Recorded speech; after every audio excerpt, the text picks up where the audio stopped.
Rakesh Saini PC classes में आपका एक बार फिर स्वागत करता हूं। पिछले वीडियो में हमने प्रश्नवाली 15 और 16 को सॉल्व कर लिया था, तो इस वीडियो में हम प्रश्नवाली नंबर 6 को सॉल्व करेंगे। और प्रश्नवाली नंबर 6 है हमारे पास त्रिकोणमितीय अनुपात। तो त्रिकोणमितीय अनुपातों के बारे में पढ़ेंगे, त्रिकोणमितीय अनुपात है क्या और त्रिकोणमितीय गणित है क्या, इसके बारे में हम इस वीडियो में पढ़ने वाले हैं।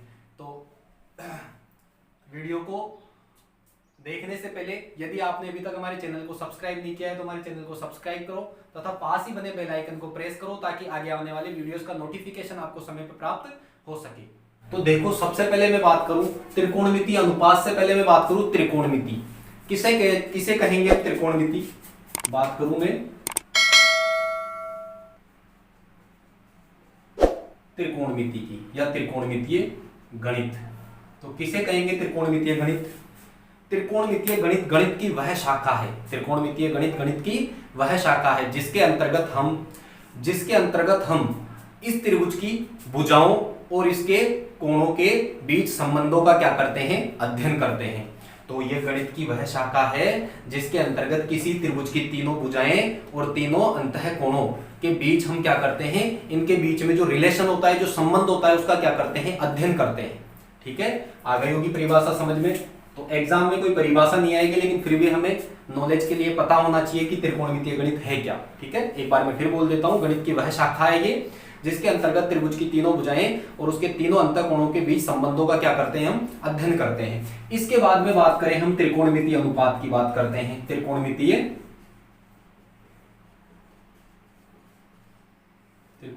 अनुपात। त्रिकोणमितीय अनुपात क्या होता है। त्रिकोणमितीय गणित में ही आता है त्रिकोणमितीय अनुपात। तो त्रिकोणमितीय अनुपात क्या होता है, किसी समकोण त्रिभुज में उसके न्यून कोण के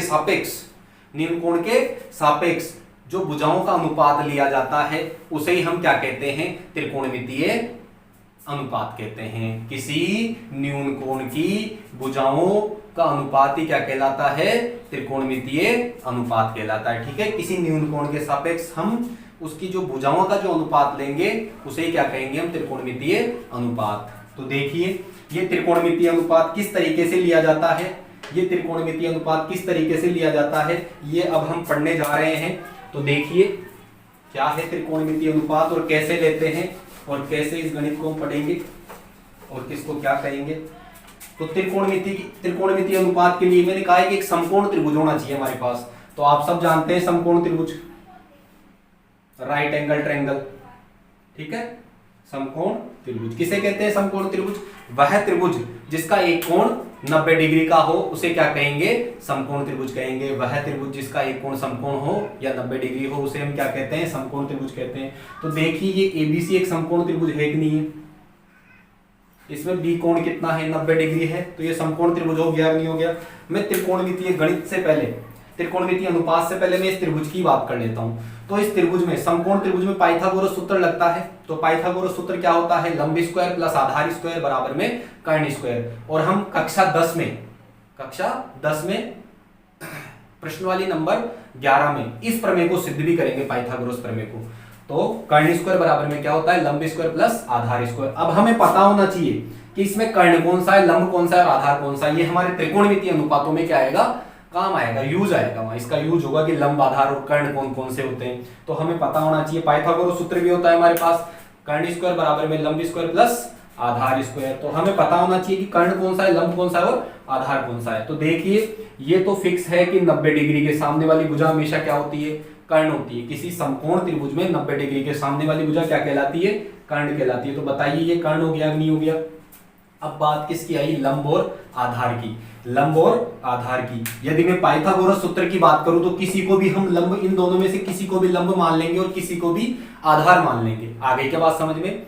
यदि मैं पाइथागोरस सूत्र की बात करता हूं तो इन दोनों में से भाई 90 के सामने तो कर्ण फिक्स है, लेकिन अगर मैं पाइथागोरस सूत्र की बात करूं तो लंब और आधार किसी को भी मान सकते हैं यहाँ। ठीक है, लेकिन मैं त्रिकोणमितीय अनुपात की बात करूं, किसकी बात करूं मैं, त्रिकोणमितीय अनुपात की बात करूं तो त्रिकोणमितीय अनुपात में क्या होता है, त्रिकोणमितीय अनुपात में ध्यान रखना, न्यून कोण के सामने वाली भुजाओं का अनुपात ध्यान होना चाहिए तुम्हें कि कोण के सामने वाली भुजा क्या कहलाती है, लंब कहलाती है। वहां ऐसा नहीं चलेगा, वहां क्योंकि अगर ये चेंज हो गए आपस में, तो त्रिकोणमितीय अनुपात क्या हो जाएगा, चेंज हो जाएगा। तो देखना पाइथागोरस सूत्र में किसी को भी आधार और किसी को भी लंब मान सकते हैं, लेकिन त्रिकोणमितीय अनुपात में ऐसा ऐसा ऐसा नहीं करेंगे हम। तो देखो क्या होगा, त्रिकोणमितीय अनुपात में ध्यान रखना, मैं बताता हूं तुमको, ये तो फिक्स है कि 90 डिग्री के सामने वाली भुजा क्या कहलाएगी, कर्ण।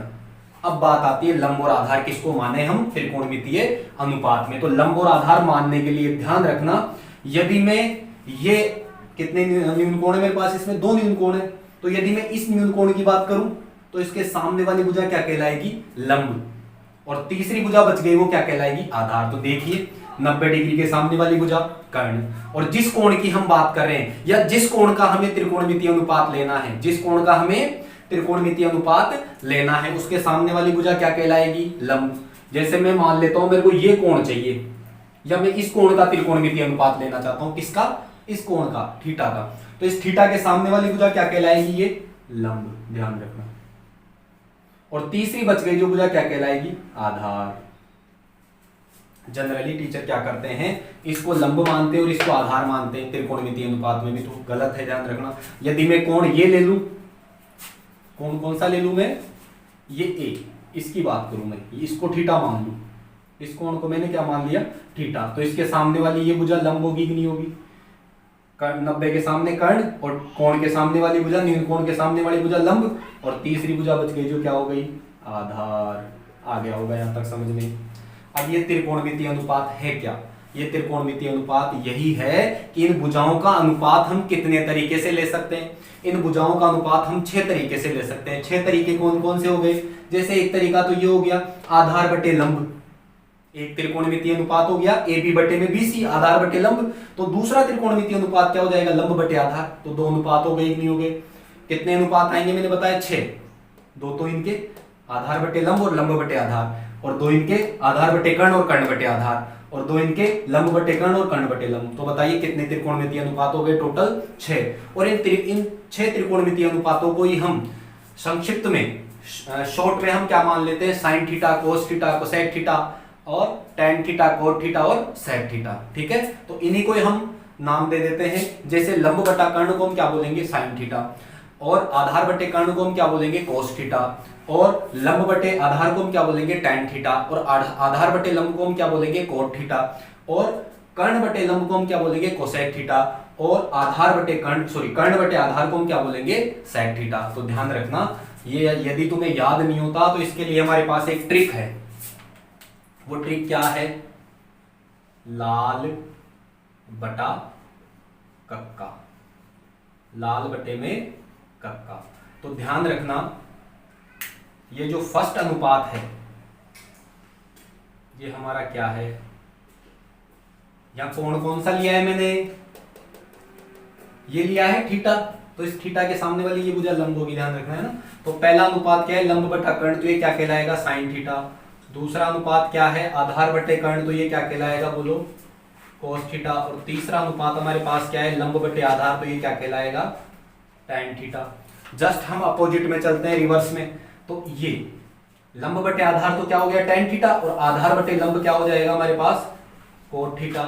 इसके बाद में मैं बात करूं, आधार बटे कर्ण क्या होगा, कोस थीटा, तो कर्ण बटे आधार क्या हो जाएगा, ध्यान रखना ये होता है सेक थीटा। इसके बाद में लंब बटे कर्ण क्या होता है, साइन थीटा, तो कर्ण बटे लंब क्या हो जाएगा, कोसेक थीटा। आगे होंगे सारे अनुपात समझ में। तो देखिए बारी बारी से मैं एक एक को लिख देता हूं।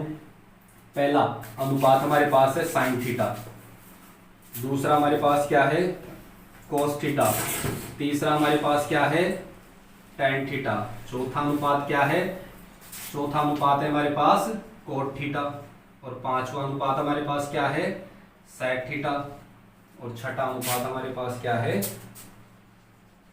Cosec theta. तो यदि मैं इनके मान लिखूं या इनका अनुपात लिखूं, साइन थीटा कौन कौन सी भुजा का अनुपात है, साइन थीटा हमारे पास है, साइन थीटा कौन कौन सी भुजा का अनुपात है, साइन थीटा है लंब बटे कर्ण, तो यहाँ क्या आएगा, बोलो, लंब बटे में कर्ण। ये याद होना चाहिए तुम्हें, जब कभी भी कोई पूछे तुमसे कि साइन थीटा कौन कौन सी भुजा का अनुपात है, तो तुम्हारा जवाब होना चाहिए कि लंब बटे कर्ण साइन थीटा होता है। इसके बाद में कोस थीटा की मैं बात करूं तो कोस थीटा क्या होता है, आधार बटे में कर्ण। देखिए cos थीटा आधार बटे कर्ण, इस ट्रिक से याद कर सकते हैं हम लाल बटे में कक्का, और सीक्वेंस से फिर याद कर लो sin theta cos theta tan theta cot theta और sec थीटा cosec थीटा। इस तरीके से हम इनको याद कर सकते हैं, sin cos tan cot sec और cosec, और ये क्रम से लाल बटा कक्का लिख के और क्रम से इनको जमा दो और फिर याद कर लो इनको। और फिर जब ये लाल बटे कक्का याद हो जाएगा तो अपने आप ही धीरे धीरे जब हम क्वेश्चन करते रहेंगे तो ये अपने आप ही हमें लम्ब हो जाएंगे। तो tan थीटा क्या होता है, लंब बटे में आधार, इसके बाद में कोट, कोट क्या होता है, tan का जस्ट अपोजिट, आधार बटे में लंब। इसके बाद में sec थीटा की यदि मैं बात करूं तो sec थीटा होगा कर्ण बटे में आधार, और cosec थीटा की मैं बात करूं तो क्या होगा, कर्ण बटे में लंब। तो आगे होंगे ये सारे अनुपात समझ में आपको, एक बार फिर बोल देता हूं। sin थीटा क्या होता है, लंब बटे कर्ण, cos थीटा क्या होता है, आधार बटे कर्ण, और tan थीटा क्या होता है, लंब बटे आधार, cot थीटा क्या होता है, आधार बटे लंब, और sec थीटा क्या होता है, कर्ण बटे में आधार, और cosec थीटा क्या होगा, cosec थीटा हमारे पास होगा कर्ण बटे में लंब। ये लन होनी चाहिए तुम्हें, अगर ये लन होंगे, या मैं ये कहूं त्रिकोणमितीय गणित का आधार है ये, बेसिक है ये, ठीक है ना। ये अगर जब तक तुम्हें नहीं आएगा तो त्रिकोणमितीय गणित नहीं आएगी, अगर ये आ गया तो इसके बाद में सारी चीजें इजी है, ठीक है। तो देखिए आगे अब हम पढ़ते हैं, 10th क्लास का पढ़ रहे हैं हम चैप्टर नंबर 6। तो 10th क्लास में चैप्टर नंबर 6 में बस इतना ही हमारे पास कि ये हमें याद होने चाहिए सारे, sin theta cos theta tan theta cot theta और sec थीटा, और ये cosec थीटा की वैल्यू याद होनी चाहिए कि किसको क्या कहते हैं ना, कौन कौन सी भुजाओं का अनुपात है ये। और फिर उसके बाद में हमारे पास एक सूत्र और है पाइथागोरस सूत्र, अभी अभी मैंने बताया था, वो भी हमें लर्न होना चाहिए, पाइथागोरस सूत्र या प्रमेय। इसका हम सत्यापन भी करेंगे प्रश्नवाली नंबर 11 में कि पाइथागोरस सूत्र कैसे आया। तो ठीक है, पाइथागोरस सूत्र क्या होता है, कर्ण स्क्वायर बराबर में लंब स्क्वायर प्लस आधार का स्क्वायर। ये सूत्र भी हमें लर्न होना चाहिए। ये सूत्र कहाँ यूज आएगा, कहाँ काम आएगा ये सूत्र काम में आएगा यदि हमें इस समकोण त्रिभुज की दो भुजा दे दे तो तीसरी भुजा हम इस सूत्र से क्या कर लेंगे, ज्ञात कर लेंगे। आ गया होगा समझ में, ठीक है। तो देखिए आगे, देखिए अब हम पढ़ते हैं, अब हमारे सिलेबस में है जो त्रिकोणमिति है, इसके जो sin थीटा cos थीटा है, इनके जो मानक कोण है 0 डिग्री, 30 डिग्री, 45 डिग्री, 60 डिग्री और 90 डिग्री, इन कोणों के हम मान ज्ञात करेंगे। जैसे sin 0 का मान, sin 30 का मान, sin 45 का मान, sin 60 का मान और sin 90 का मान क्या होगा। तो इसके लिए हम एक टेबल बनाएंगे और वो टेबल आपको समझनी है, मान याद हो जाएंगे आपको यदि उस टेबल को तरीके से समझोगे, उसको बनाना सीख लो। यदि बनाना आ गया तो सारे मान तुम्हें याद हो जाएंगे, या टेबल बनाना आ गए तो हम टेबल बना के और सारे मान वहां पुट कर देंगे जहां क्वेश्चन हम सॉल्व करेंगे। तो देखिए इधर तो हम क्या ले लेते हैं, त्रिकोणमितीय अनुपात।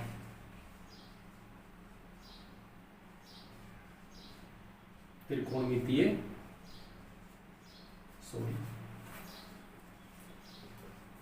अनुपात, ठीक है।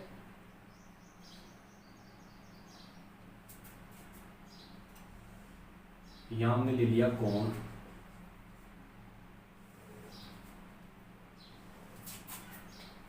अब त्रिकोणमितीय अनुपात कौन कौन से हमारे पास, फर्स्ट है sin थीटा, सेकंड है cos थीटा, थर्ड है tan theta, fourth cot theta, fifth हमारे पास है sec थीटा और लास्ट हमारे पास है cosec थीटा।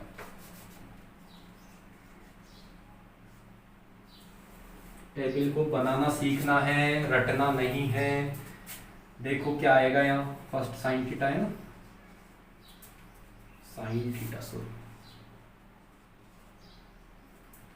कोण कौन से आएंगे, मानक कोण हमारे पास में आएंगे 0 डिग्री, उसके बाद में आएगा 30 डिग्री, फिर आएगा 45 डिग्री और फिर आएगा 60 डिग्री और लास्ट हमारे पास मानक कोण होगा 90 डिग्री। वैसे इसके बाद में भी कई कोण होते हैं जो हमारे सिलेबस में नहीं है, हमारे 0 से 0, 30, 45, 60 और 90 डिग्री के कोण ही है सिलेबस में। तो देखिए अब हमें इनके मान ज्ञात करने हैं। जैसे या किसका मान आएगा साइन 0 डिग्री का, थीटा का मान एक तरीके से अगर मैं 0 ले लूं तो साइन 0 डिग्री का मान क्या होगा, साइन 23 डिग्री का मान क्या होगा, साइन 45 डिग्री का मान क्या होगा, साइन 60 डिग्री का मान क्या होगा और साइन 90 डिग्री का मान होगा। इसी प्रकार कोस, टेन, कोट, सेक और कोसेक के सारे ये मान क्या होंगे। तो देखिए समझना,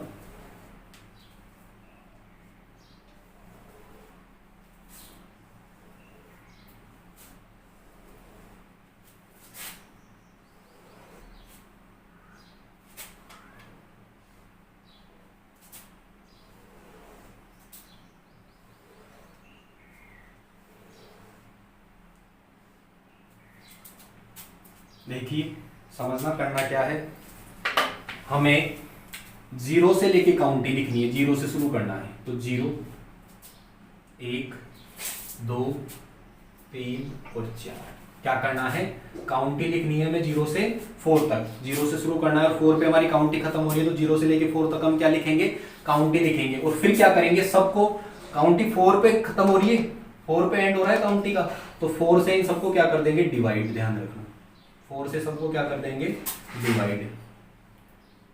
मैं सबसे पहले तुम्हें साइन जो साइन का मान है ना वो बता रहा हूँ, साइन थीटा की टेबल बता रहा हूँ। सबसे पहले वही sine theta, sine 0, sine 30, sine 45, sine 60 और साइन 90 का मान क्या होगा। तो इसके लिए हमें क्या करना पड़ेगा, 0 से लेकर 4 तक काउंटी लिखनी पड़ेगी और सबको किससे डिवाइड करना पड़ेगा, 4 से डिवाइड करना पड़ेगा। और फिर हमें सबका क्या लेना पड़ेगा, रूट लेना पड़ेगा, वर्गमूल ले लो सबका, ठीक है ना। ये सबका मैंने क्या ले लिया, रूट ले लिया।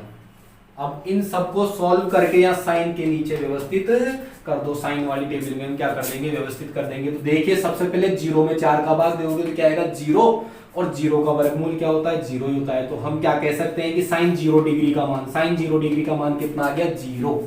उसके बाद में बात करूं 1 का वर्गमूल कितना होता है, 1 परफेक्ट स्क्वायर है ना, 1 का वर्गमूल क्या होता है, 1 का वर्गमूल कितना होगा 1, और 4 का वर्गमूल कितना होता है, बोलो 2 होता है क्या। तो साइन 23 डिग्री का मान कितना आ गया, 1/2। इसके बाद में मैं बात करूं, यहाँ देखो ये कैंसिल हो रहे हैं, सबसे पहले ये 1 बार में और ये 2 बार में, 2 से कट गया ना, 2 एकम 2, 2 दूनी 4।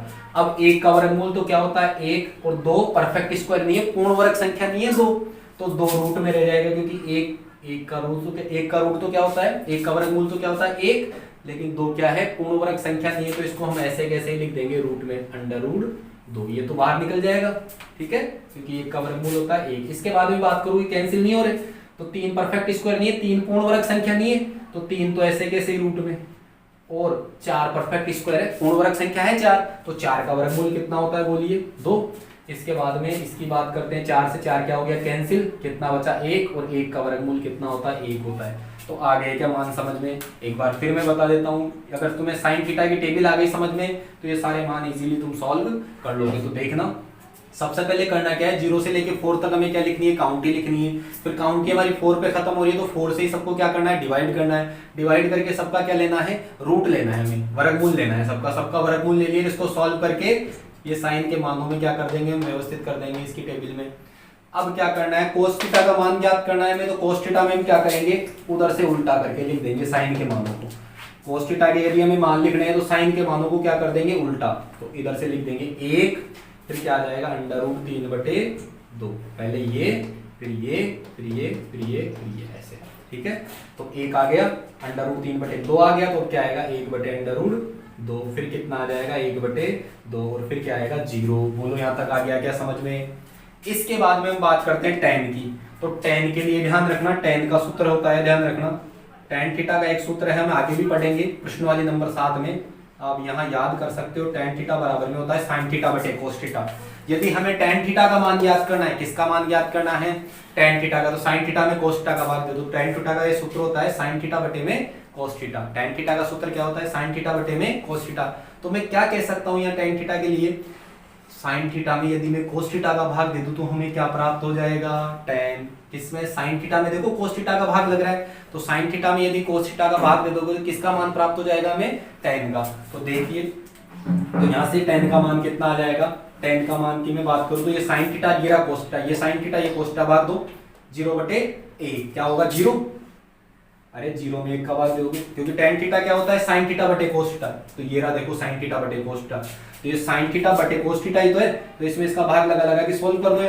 यहाँ देखो 2 से 2 कैंसिल हो गया, तो क्या बचा, 1 बटे अंडर रूट 3 sin थीटा और ये cos थीटा। तो sin थीटा में cos थीटा का भाग दे रहे हैं ना, तो tan का मान प्राप्त हो रहा है। ये कैंसिल हो गया तो कितना आ गया, 1 रूट 2 से रूट 2 कैंसिल हो गया ना, 1 बटे रूट 2 से 1 बटे रूट 2, तो कितनी बार में, एक बार में। ये 2 से 2 कैंसिल हो गया तो कितना आ जाएगा, रूट 3 बटे 1, रूट 3 बटे में 2 से 2 तो कैंसिल, तो रूट 3 बटे 1 क्या हो जाएगा, रूट 3 हो जाएगा क्या। इसके बाद में बात करूं, यहाँ क्या आएगा, 1 बटे में 0, 1 बटे में 0, ये क्या है, एक अनिधार्य संख्या है, या मैं 0 का भाग 1 में दूं तो बोलो मैं क्या प्राप्त होगा, क्या 0 का भाग 1 में जाता है, 1 में 0 का भाग जाता है क्या, नहीं जाता। या मैं कहूं कितनी बार जाता है, अनंत बार जाता है भाग, ठीक है, कितनी बार जाता है, अनंत बार, मतलब भाग 2 आपके पास हमेशा शेषफल 1 प्राप्त होगा, फिर 0 आएगा, फिर एक शेषफल प्राप्त होगा, भाग प्रक्रिया चलती जाएगी। तो मैं ये कहूं यदि 1 में 0 का भाग दो तो भाग प्रक्रिया क्या होगी, खत्म नहीं होगी, चलती जाएगी। तो मैं कह सकता हूं कि 1 बटा 0 में क्या प्राप्त होगा, अनंत प्राप्त होगा। ध्यान रखना, ये अनंत कोई संख्या नहीं है, कोई कॉन्सेप्ट है। 1 बटा 0, या मैं कहूं अनंत, अनंत क्या है, बड़ी से बड़ी संख्या है। कितनी बड़ी, जो हम सोच भी नहीं सकते उससे भी बड़ी है ना, या इसको हम संख्या रेखा पे निर्धारित नहीं कर सकते, इसके लिए हम लिख सकते हैं ये अनिधार्य है। अनिधार्य मतलब जिसका निर्धारण हम नहीं कर सकते। आ गया होगा यहाँ तक समझ में। क्या किया मैंने, पहले साइन की टेबल निकाली, फिर कोस की निकालने के लिए साइन का उल्टा कर दिया, उधर से लिख दिया, फिर tan का मान ज्ञात करने के लिए साइन थीटा में कोस थीटा का भाग दे दिया, tan का आ गया। अब क्या करना है, हमें उल्टा करके लिखना है इसी को ही, तो कितना आ जाएगा, अनंत कोट के लिए tan, और tan के बाद में कोट ज्ञात करने के लिए इसी को उल्टा करके लिख दो, अनंत, फिर रूट 3 1, ये देखो अनंत रूट 3 1 बटे रूट 3 और 0, ठीक है। आ गया होगा यहाँ तक समझ में। अब हम बात करते हैं sec थीटा की। तो sec थीटा ध्यान रखना, अब ये भी मैंने बताया था लाल बटे कक्का, बताया था लाल बटे कक्का में बताया था मैंने, ये क्या होता है, कोस होता है कि इधर से पढ़े तो कोस थीटा, और उल्टा क्या होता है इसका, आधार बटे कर्ण, तो क्या होता है कोस थीटा, और कर्ण बटे आधार क्या होता है sec थीटा। तो मैं बात करूं, मेरे पास कोस का मान आ गया, तो कोस का उल्टा करूंगा, कोस का उल्टा करूंगा तो sec का मान आएगा कि नहीं आएगा, क्योंकि अभी अभी हमने पढ़ा है लाल बटे कक्का में, कोस क्या होता है, आधार बटे कर्ण, और sec क्या होता है, कर्ण बटे आधार, जस्ट उसका उल्टा ही तो होता है। तो कोस का मान मेरे पास आ गया, तो कोस के मान का विक्रम कर दूंगा तो मेरे पास किसका मान आ जाएगा, बोलिए sec का मान आ जाएगा कि नहीं आ जाएगा, क्योंकि कोस का उल्टा क्या होता है, sec होता है। कोस का उल्टा क्या होता है, sec, क्योंकि कोस क्या होता है, आधार बटे कर्ण, और sec क्या होता है, कर्ण बटे आधार, जस्ट अपोजिट है ना। तो मैं किसका व्युत्क्रम कर दूं, कोस का व्युत्क्रम करने से क्या मतलब है, अंश को हर बना दो और हर को अंश बना दो। तो कोस का व्युत्क्रम कर दोगे तो किसका मान आ जाएगा हमारे पास, sec का मान प्राप्त होगा नहीं होगा। आ गई होगी बात समझ में। तो देखिए ये रहा कोस, इसका व्युत्क्रम करो, 1 का व्युत्क्रम तो 1 ही होता है, ये 1 बटा 1 है, तो 1 का व्युत्क्रम तो क्या होगा 1, इसका व्युत्क्रम क्या होगा, रूट 3 बटे 2 है, तो व्युत्क्रम करोगे तो कितना आ जाएगा, 2 बटे में रूट 3। आ गया होगा समझ में। भाई हमें sec का मान निकालना है तो किसका व्युत्क्रम करना है, कोस का, ठीक है, ध्यान रखना। sec का मान ज्ञात करना, 3 स्टेप है। फर्स्ट तो ये 0 से लेके 4 तक काउंटी लिखनी है, फिर सब में सबको 4 से डिवाइड करके सबका वर्गमूल लेके सॉल्व करके साइन का मान आ जाएगा, ठीक है, इसका उल्टा कर देंगे, कोस का आ जाएगा। दूसरा पॉइंट है हमारा लर्न करने वाला कि हमें tan का मान निकालना, तो tan का मान कैसे निकालेंगे, भाग दे देंगे, क्योंकि tan क्या होता है, साइन बटे कोस, तो साइन में कोस का भाग दे देंगे तो किसका मान आ जाएगा, tan का, और tan का आ गया तो कोट का निकाल लेंगे, उल्टा करके लिख देंगे उधर से। क्लियर। इसके बाद में बात करता हूँ sec का, ये स्टेप और याद रखनी है में, sec क्या होता है, sec मैंने बताया sec कर्ण बटे आधार, तो आधार बटे कर्ण क्या होता था, कोस, तो कोस को उल्टा कर दो तो sec का मान आएगा नहीं आएगा, उल्टा यानी व्युत्क्रम, इसका व्युत्क्रम करोगे कितना आएगा, रूट 2 बटे 1, और 1 का भाग दोगे रूट 2 में तो रूट 2 बाहर ही जाएगा। यहाँ क्या आएगा 2 बटे 1 का मतलब क्या है 2 ही है, और यहाँ क्या आएगा, ये 0 है, 0 है, मतलब 0 का मतलब क्या है, 0 बटे 1 बोल सकते हैं, किसी भी संख्या के बटे में 1 तो हमेशा होता ही है। तो इसका व्युत्क्रम करोगे तो क्या आएगा, इसका व्युत्क्रम करेंगे तो हमारे पास आएगा 1 बटा 0, और 1 बटा 0 भी अभी बताया मैंने क्या होता है, अनंत होता है। आ गया होगा यहाँ तक समझ में। अब किसका मान ज्ञात करना है, कोसेक का, तो कोसेक का मान ज्ञात करना है तो क्या करेंगे हम, इस सेक के मान का ही क्या कर देंगे, व्युत्क्रम, अनंत 2 रूट 2 2 बटे √3, 2 बटे क्या आ जाएगा, सॉरी 2 बटे √3 और 1। ठीक है, आ गई होगी ये टेबल समझ में। यदि आपको ये टेबल बनानी नहीं आएगी तो प्रश्न वाली 6.1 और इसकी विविध के एक भी क्वेश्चन तुमसे सॉल्व नहीं होगा, क्योंकि हमें ये मान पता होने चाहिए। यहाँ तो हम टिप के लिख लेंगे क्योंकि बुक में दिए हुए हैं। एग्जाम में आपको याद होना चाहिए या फिर टेबल बनानी आनी चाहिए। या तो ये सारे मान क्या होने चाहिए, याद होने चाहिए, या फिर ये टेबल आपको बनानी आनी चाहिए, तभी जाके हम देख के मान रख पाएंगे। जैसे cos 30 का मान आ गया तो cos 30 का मान कितना होता है, √3/2। या तो ये याद करो और नहीं याद करो तो बनाना सीख लो। ठीक है, बनाना मैंने सिखा दिया, एक बार फिर रिवाइज करवा देता हूं मैं। करना क्या है, मैं 3 स्टेप याद करनी है, फिर बता देता हूं मैं 3 स्टेप कौन कौन सी है। फर्स्ट ये वाली टेबल, सेकंड tan वाली, और थर्ड कौन सी याद रखनी है मैं, sec वाली। और बाकी ये तीनों तो क्या है, इनका उल्टा अपोजिट करके लिखने से आ जाएगा उधर से। ठीक है, तो इसमें साइन की टेबल कैसे निकालेंगे, 0 से लेके 4 तक की काउंटी लिख के सब में किसका वर्ग लगा देंगे, 4 का, और सबका क्या ले लेंगे, √ ले लेंगे। तो इनको सॉल्व करके यहाँ लिख देंगे, तो साइन का मान आ गया, उल्टा कर देंगे, कोस का आ गया, उधर से लिख देंगे अपोजिट से। ठीक है, इसके बाद में बात करूँ tan मैंने बता दिया सूत्र। tan क्या होता है, साइन बटे कोस। साइन में कोस का भाग दे दो तो tan आ जाएगा, ये रहा साइन, ये रहा कोस, भाग देके लिख दो तो 0/1 क्या आ जाएगा, 0। इसके बाद में इसमें इसका भाग दोगे √2 से 2 कट जाएगा, 1/√3 आ जाएगा। √2 से √2 कट गया, 1 आ गया। ये 2 से 2 कट गया तो √3/1 आएगा। √3/1 का मतलब क्या है, √3 ही है। यहाँ क्या आएगा, 1/0, 1/0 क्या होता है, अनंत होता है। आ गया tan का मान, उल्टा करके लिख दो, इधर से कोट का आ गया मान। क्लियर। इसके बाद में बात करूँ sec की। sec क्या होता है, sec त्रिकोणमितीय अनुपात। sec का त्रिकोणमितीय अनुपात क्या होता है, sec का त्रिकोणमितीय अनुपात होता है कर्ण बटे आधार। तो कर्ण बटे आधार, कर्ण बटे आधार, तो आधार बटे कर्ण किसका होता है, कोस का। ये रहा कोस, कोस का मान हमारे पास है, तो कोस का व्युत्क्रम करोगे तो हमें किसका मान प्राप्त हो जाएगा, sec का। ये रहा कोस, एक का व्युत्क्रम क्या होता है, एक ही होता है। इसके बाद में √3/2 का व्युत्क्रम करोगे, इसका व्युत्क्रम करोगे तो क्या आएगा, 2/√3। व्युत्क्रम का मतलब है अंश को हर बना दो और हर को अंश बना दो।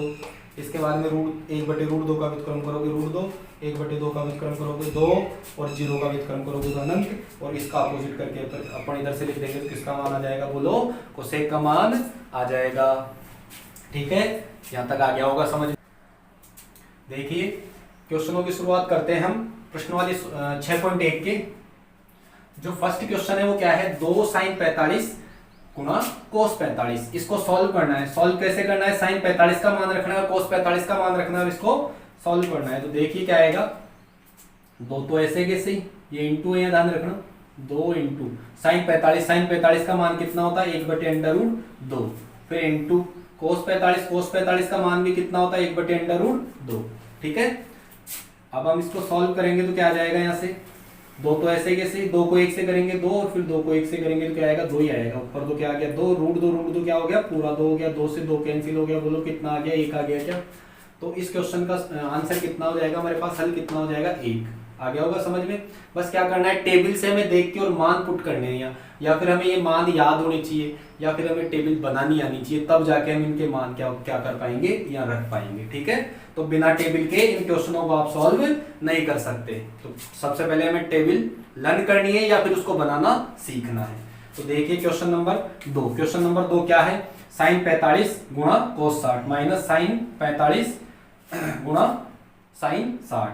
ठीक है, cos 45 और cos 60 माइनस sin 45 sin 60। तो हम मान रखेंगे, इनका सॉल्व करना है ना इसको। तो cos 45 का मान कितना होता है, 1/√2 इंटू cos 60 का मान कितना होता है, 1/2 माइनस sin 45 का मान कितना होता है, sin 45 का मान वही होता है 1/√2 इंटू में sin 60 का मान कितना होता है, √3/2। आ गया होगा यहाँ तक समझ में।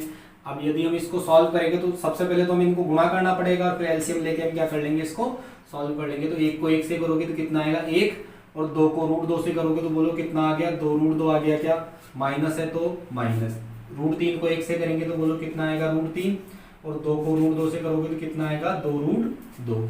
यहाँ से इनका एलसीएम कितना आ गया, यदि मैं एलसीएम की बात करूँ तो एलसीएम आ गया हमारे पास में 2√2।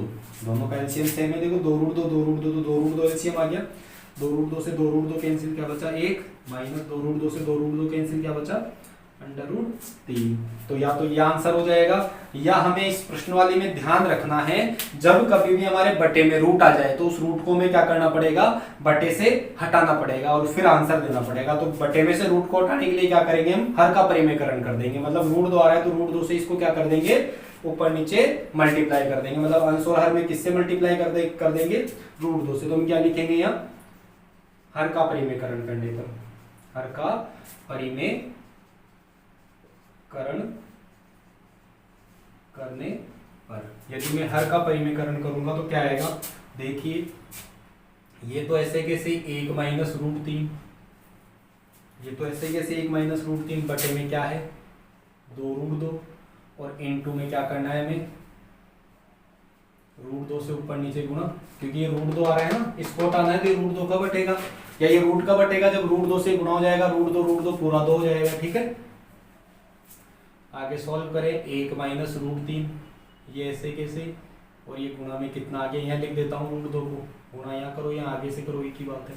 और बटे में क्या आ गया 2, तो ऐसे कैसे, इनटू में √2 को √2 से करोगे तो कितना आ जाएगा पूरा 2, और √2 को अंदर मल्टीप्लाई कर दो, कितना आ गया √2 माइनस √2 को √3 से करेंगे तो कितना आएगा, √2 को √3 से करेंगे तो कितना आ जाएगा √6, क्योंकि रूट की संख्या आपस में क्या हो जाती है गुणा, √2 इंटू √3 कितना हो गया √6, और 2 दूनी कितना हो गया 4। तो ये आंसर आ गया हमारे इस क्वेश्चन का। इसके बाद में हम बात करते हैं क्वेश्चन नंबर 3 की। देखिए क्वेश्चन नंबर 3 हमें क्या दिया हुआ है, sin square 30 degree plus 2 cos square 45 degree plus 3 tan square 60 degree. तो हमें क्या करना है, sin 30 का, cos 45 का और tan 60 का मान रख के और इनके स्क्वायर करके इसको क्या करना है, सॉल्व करना है। तो देखिए सॉल्व करेंगे हम, sin 30 का मान कितना होता है 1/2, और स्क्वायर है तो ये स्क्वायर कर देंगे, होल स्क्वायर हो रहा है ना, प्लस 2 ऐसे कैसे, और ये कितना है cos 45 का मान कितना होता है, cos 45 का मान होता है 1/√2, और स्क्वायर हो रहा है तो इसका क्या करेंगे स्क्वायर, फिर प्लस 3 ऐसे कैसे, 3 तो ऐसे कैसे, और किसका स्क्वायर है tan स्क्वायर 60 का, तो tan 60 का मान कितना होता है, tan 60 का मान होता है √3, ध्यान रखना tan 60 का मान कितना होता है √3, तो √3 का स्क्वायर हो रहा है तो स्क्वायर कर देंगे। ठीक है, अब यहाँ से आगे सॉल्व करेंगे हम, 1 का स्क्वायर तो 1 और 2 का स्क्वायर कितना हो जाएगा 4, प्लस ये 2 ऐसे कैसे, ठीक है 2 इंटू 1 का स्क्वायर तो 1 और √2 का स्क्वायर कितना हो जाएगा पूरा 2, प्लस 3 ऐसे कैसे, इंटू में √3 का स्क्वायर क्या हो जाएगा पूरा 3। तो देखिए आगे हम सॉल्व करेंगे तो कितना आ जाएगा 1/4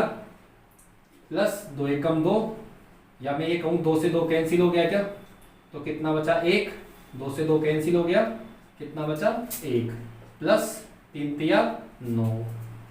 यदि हम इसको सॉल्व करें तो कितना आ जाएगा 1/4 प्लस 1 और 9 कितना हो गया बोलो 10 हो गया क्या। अब हम यहाँ लघुत्तम लेंगे तो लघुत्तम कितना आ गया बोलिए 4 आ गया, इसके बटे में कुछ नहीं है तो 1 है ना, तो 1 और 4 का लघुत्तम कितना हो जाएगा 4, 4 का भाग 4 में देंगे कितनी बार में, एक बार में, और 1 को 1 से इंटू करोगे तो बोलो कितना आ जाएगा 1 आ जाएगा, प्लस यहाँ बटे में 1 का भाग कितनी बार में 4 में 4 बार में, और 4 को 10 से इंटू करोगे तो कितना आएगा बोलो, 4 को 10 से यदि हम इंटू करेंगे तो कितना आ जाएगा 40। तो हमारे पास कितना आ गया 41 बटे में 40, और 1 कितना हो गया 41, तो 41 बटे में 4। और यदि हम इसको, ये तो साधारण भिन्न है, यदि हम इसको मिश्र भिन्न में बदले तो कितनी बार में जाएगा भाग मिश्र भिन्न में लिखो, मिश्र भिन्न में कितनी बार में गया 4 का भाग 40 में, सॉरी 4 का भाग 41 में 10 बार में, शेष कितना बचा 1 और बटे में कितना 4। तो ये मिश्र भिन्न में हो गया हमारा आंसर, ये भी सही आंसर, ये लिख के आओगे तब भी पूरे नंबर मिलेंगे, और ये मिश्र भिन्न में देखोगे आंसर तो भी पूरे अंक मिलेंगे, और यदि दशमलव भिन्न में लिखोगे तो भी पूरे अंक मिलेंगे। मतलब भाग देके पॉइंटों में अगर तुम इसका आंसर देके आओगे तब भी पूरे मार्क्स मिलेंगे। आ गया होगा यहाँ तक समझ में। इसके बाद में देखिए क्वेश्चन नंबर 4, क्वेश्चन नंबर 4 में क्या दिया हुआ है 3 sin 60 माइनस 4 sin क्यूब 60। तो हमें क्या करना है sin 60 का मान रख के और सॉल्व करना है इसको।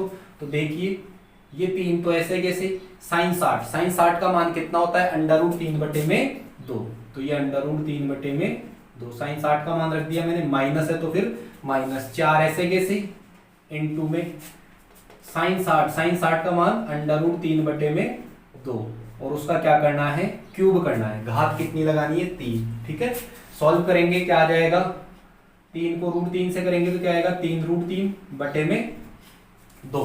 आ गया होगा यहाँ तक समझ में। इसके बाद में हम इसको सॉल्व करें तो √3 का क्यूब करेंगे। √3 का क्यूब से क्या मतलब है, √3 को 3 बार लिख के गुणा करना है तुम्हें, या √3/2 है ना, तो √3/2 को कितनी बार लिख के गुणा करना है, 3 बार। घात 3 है तो 3 बार लिख के मल्टीप्लाई करना है इसको। तो √3 को √3 से करेंगे तो कितना आ जाएगा, पूरा 3। अंश को अंश में गुणा करेंगे तो √3 पूरा 3, और फिर इसको √3 से करेंगे तो कितना आ जाएगा, 3√3। √3 पूरा 3, पूरे 3 को √3 से करेंगे तो 3√3, और 2 दूनी 4, 4 दूनी 8। तो बताइए इसका मान कितना आ गया, ये 4 तो ऐसे कैसे इनटू में 3√3/8। यहाँ तक आ गया होगा समझ में। अब यदि हम इसको सॉल्व करें तो ये 4 से कट गया कितनी बार में बोलो, 2 बार में। तो कितना आ गया, 3√3/2 माइनस 3√3/2। ये 3√3/2 प्लस का है, और ये 3√3/2 किसका है, माइनस का है। तो ये प्लस के और ये माइनस की सेम सेम संख्या है, ये प्लस की और ये माइनस की तो कैंसिल हो जाएगी।